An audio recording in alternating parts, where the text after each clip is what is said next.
mata pada lansia. Lansia itu berarti umur di atas umur 60 tahun ya. Nah, saya akan bahas penyakit mata pada lansia itu bisa mengenai kelopak mata, bisa juga terjadi perubahan pada kornea, ya kan? Kemudian lensa mata berupa katarak maupun saraf mata, bisa retinopati maupun glaukoma. Yang pertama di kelopak mata salah satunya itu ada trichiasis. Oh, ini katarak dulu ya. Katarak itu merupakan suatu penyakit mata yang disebabkan oleh lensa mata yang keruh. Nah, ini seperti saya pernah bahas sebelumnya. Ini kalau usia udah 40 tahun ke atas itu udah mulai terbentuk katarak pada umumnya ya. Biarpun ada beberapa persen sampai usia 80 itu lensa masih jernih juga ada, tapi mulai 40 tahun itu udah mulai terbentuk katarak. Ini apa namanya? Faktor resikonya ya, bisa sejak dari lahir ataupun ada penyakit sistemik seperti diabetes mellitus. Makanya kalau ada sakit diabetes itu ya harus dikontrol ya. Menggunakan obat tertentu seperti steroid jangka panjang, steroid itu untuk anti radang ya. Kemudian pernah dioperasi mata sebelumnya atau ada riwayat trauma mata sebelumnya. Jadi matanya itu kabur seperti melihat kabut, mata tidak merah dan tidak dirasakan nyeri, tidak juga cekot-cekot.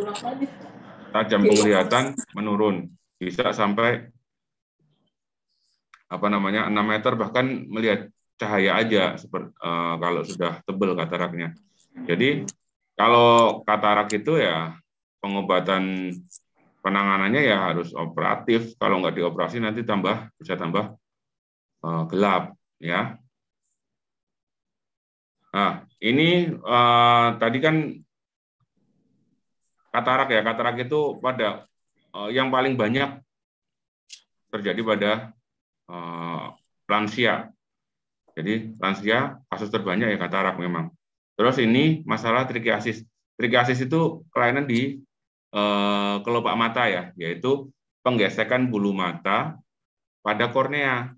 Nah, ini menggesek kornea ini yang di tengah mata yang bening dan dapat disebabkan oleh entropion. Jadi kelopak matanya itu menggeser ke dalam epilbeparon, ada lipetan di kelopak mata. Biasanya kalau orang udah lansia itu kan suka kulitnya ngelipet-ngelipet ya, yaitu epilbeparon. Bisa juga menyebabkan trichiasis, jadi bulu mata gesek ke dalam bola mata, ke kornea ya. Atau bisa juga karena pertumbuhan yang salah arah, jadi harusnya keluar dia malah arahnya ke dalam. Nah, ini kalau lama-lama bisa menjadi iritasi kornea dan menyebabkan terjadinya ulcerasi atau korneanya jadi lapisannya itu luka pada kornea, ulcerasi ya bisa jadi bahaya kalau kayak gitu, jadi infeksi. Ini biasanya pasien mengeluh seperti ada yang ganjal pada mata, terus matanya kok merah terus banyak berair ya kan, itu bisa karena trichiasis ya. Seperti saya sebutin tadi, ada penyebabnya bisa entropion, epilbeparon, atau trakoma, ya kan? Jadi atau ada trauma, jadi pernah ada luka di sini, terus ada jaringan sikatrik atau jaringan parut di kelopak mata mengakibatkan salah arah tadi pertumbuhan dari bulu matanya. Ya, bisa juga karena penyakit infeksi seperti herpes zoster, nah, itu bisa juga beberapa pasien mengalami itu. Ya, kalau selanjutnya ya bisa menjadi erosi kornea, korneanya jadi kering terus ulkus, korneanya jadi bolong ya kan, uveitis bahkan bisa mengakibatkan kebutaan. Gimana cara tata laksana ini trichiasis? Yaitu dengan cara diepilasi. Jadi tadi bulu mata yang salah tumbuh tadi dicabut, ya, pakai alat, pakai kaca pembesar ya.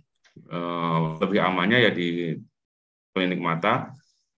Terus kemudian dikasih lubrikasi topikal. Jadi misalnya dikasih salep atau tetes mata, kayak gitu, dikasih itu.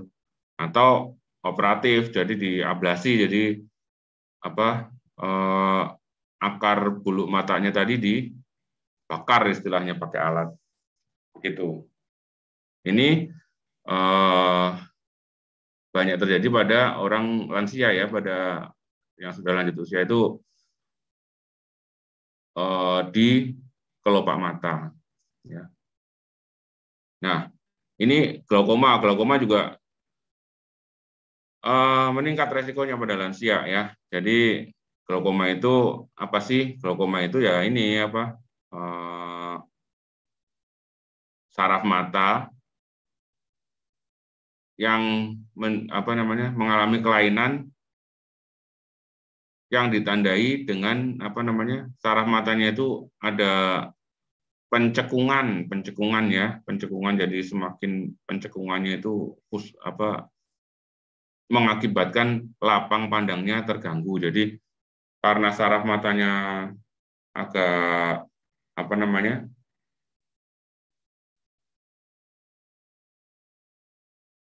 ada yang mengalami neuropati, maka lapang pandangnya juga lama-lama akan menyempit. Lapang pandang itu kita melihat ke arah sekitar ya, itu tuh mulai menyempit. Ini bisa mengakibatkan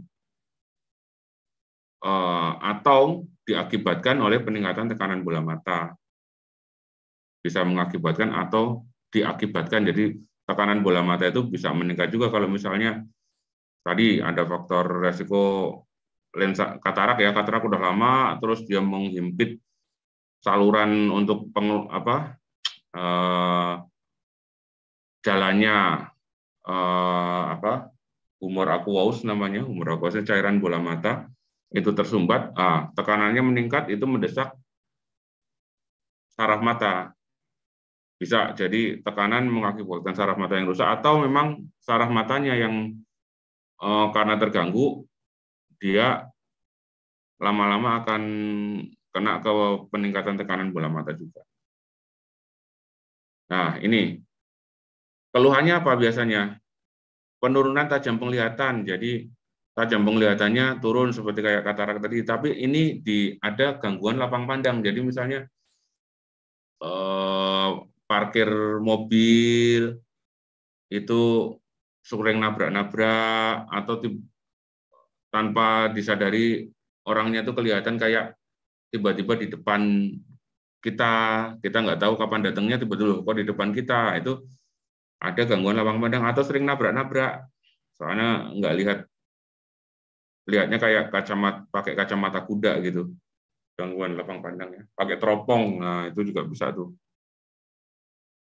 Faktor resiko glaukoma, usia di atas 45, ya, tadi 40 ini 45 ya. Kemudian ada riwayat keluarga glaukoma, ya.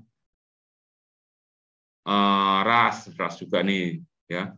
Kemudian penyakit sistemik seperti diabetes mellitus, ya, itu faktor risiko glaukoma.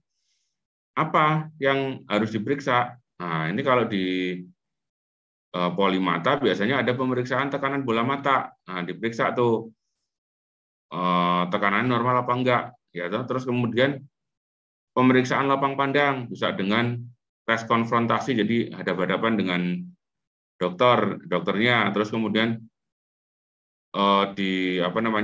ditutup salah satu matanya, terus dicek apakah ada penyempitan lapang pandang dibanding dokternya. Kemudian bisa juga pakai alat ya, pakai perimetric Goldman atau tes Humphrey. Nah, ini komplikasi dari glaukoma bisa mengakibatkan kebutaan ya. Jadi harus yang satu-satunya yang bisa dikontrol itu tekanan bola mata. Jadi tekanan bola matanya harus selalu dikontrol ya, sesuai dengan derajat neuropatinya ya. Bisa dengan obat-obatan, obat tetes, bisa juga dengan tindakan operatif ataupun laser. tergantung respon dari pasien, ya. Dan ini hati-hati, glaukoma itu bisa mengakibatkan kebutaan. Retinopati diabetik. Nah, ini ke dalam lagi, ini ada masalah retinopati, ya. Kalau pada orang lansia itu kalau yang kena diabetes ya bisa ada retinopati diabetik. Jadi ada pembuluh-pembuluh darah baru, ya, di sini, ya, yang gampang pecah, jadi bisa waktu-waktu bisa pecah pembuluh darahnya, jadi mengakibatkan perdarahan di dalam mata, ya kan.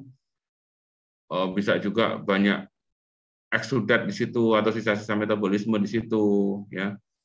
Nah, itu gimana retinopati diabetik ini? Ya, kalau yang punya diabetes harus dikontrol gula darahnya. Selalu konsultasi ke puskesmas ataupun dokter penyakit dalam terdekat, ya.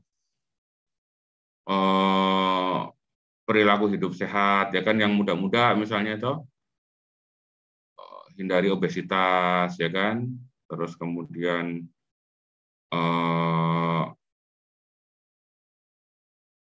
makan dan minumnya dijaga, ya kan. Kemudian ya itu tadi, kalau udah punya diabetes ya harus rajin kontrol, ya. Dan retinopati itu sebenarnya bukan retinopati diabetik aja, ada lagi itu makulopati, ya. Makulopati itu tajam penglihatannya menurun karena faktor usia, ya. Usia juga bisa itu. Sejak dari muda, pencegahannya ya gaya hidup sehat tadi, tidak merokok misalnya, biarpun ada faktor yang tidak bisa diubah, ya, kalau udah karena usia itu, ya memang proses degeneratif, ya memang ada yang nggak bisa diubah, ada juga yang bisa diubah dengan perilaku hidup sehat. Hindari merokok, gitu, ya. Oh, sudah. Sebenarnya ada juga itu tentang kalau usia udah lansia itu yang hubungannya dengan kelopak mata bisa terjadi dry eye, ya. Tadi yang trichiasis tadi. Nah, kalau dry eye juga harus tadi kasih lubrikasi. Begitu, teman-teman semua. Terima kasih.